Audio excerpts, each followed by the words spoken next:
রাইখো বন্ধু আমার। কাজের মধ্য দিয়ে তিনি নিজেকে নিয়ে গেছেন সাফল্যর শিখরে। আলোচনা যাই হোক না কেন, ভক্তদের কাছে যে তিনি বেশ জনপ্রিয় তার প্রমাণ মিলেছে বহুবার। এমনকি দেশের শোবিজে সামাজিক যোগাযোগ মাধ্যম ফেসবুকে ফলোয়ারের দিক থেকে তিনিই সবার শীর্ষে। বলছি ঢাকাই সিনেমার চিত্রনায়িকা পরিমণির কথা। জনপ্রিয় চিত্রনায়িকা সামাজিক মাধ্যমে বরাবরই সরব। নিজের ব্যক্তিগত কথা কিংবা কাজের নতুন খবর সবটাই তিনি ফেসবুকে প্রকাশ করেন ভক্তদের জন্য।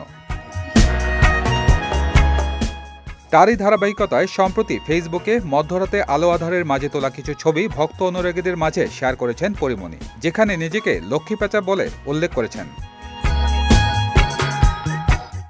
শেয়ার করা ছবিতে দেখা যায় মধ্যরাতে দোলনায় খোশ মেজাজে বসে আছেন পরি। ছবিগুলো প্রকাশের পর থেকেই অসংখ্য কমেন্টে ভরে যায় মন্তব্যের ঘর। অনেকেই নতুন রূপে পরীকে দেখতে পেয়ে তার প্রশংসায় মেতেছেন, আবার অনেকেই বলছেন নতুন কোনো কাজে হয়তো যুক্ত হয়েছেন পরিমণি। একজনের ভাষ্য, অসাধারণ সুন্দর হয়েছে ছবি, নামের সাথে তার অনেক মিল, সত্যিই সে পরীর মতো সুন্দর, যথার্থ তার নাম।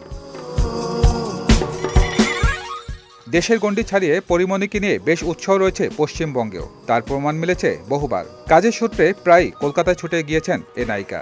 এমনকি ইতিমধ্যে কলকাতায় বর্ষসেরা অভিনেত্রীর পুরস্কারও পেয়েছেন পরিমণি। সজল খান, বিজয় টিভি, ঢাকা।